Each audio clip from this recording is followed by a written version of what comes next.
වෙසක් පොය කිට්ටු වෙනකොට ගිය අවුරුද්දේ පාවිච්චි කරපු බල්බ් පැල් ටික පත්තු කරලා බලද්දි ඒව පත්තු වෙන්නේ නැති වුනාම ඔයාලත් අසරණ වෙනව නේද? කඩවල් ගාන ගිහින් අලුත් බල්බ් පැල් ගන්න සල්ලි නාස්ති කරන්න එපා.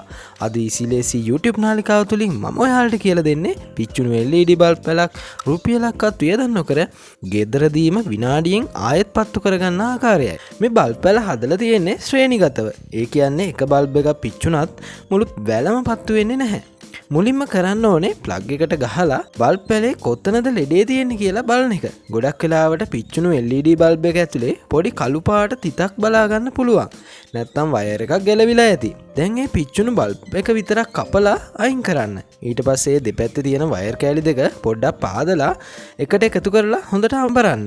ඊට පස්සේ ඒකට ටේප් කෑල්ලක් ගහලා ආරක්ෂිත කරගන්න. සැලකිලිමත් වෙන්න ඕන මේ වැඩේ කරද්දී ප්ලග් එක ගලවලා කරන්න මතක තියාගන්න. දැන් ප්ලග් එකට ගහලා බලමු.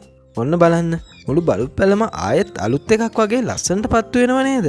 වෙසක් එකට සල්ලිත් ඉතුරුයි පරණ බල්බ් පැලත් වැඩේ ලේසි නේද?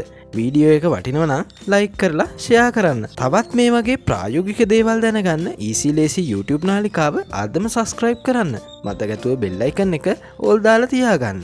EasyLazy ජීවිතේට ලේසි පාඩමක්.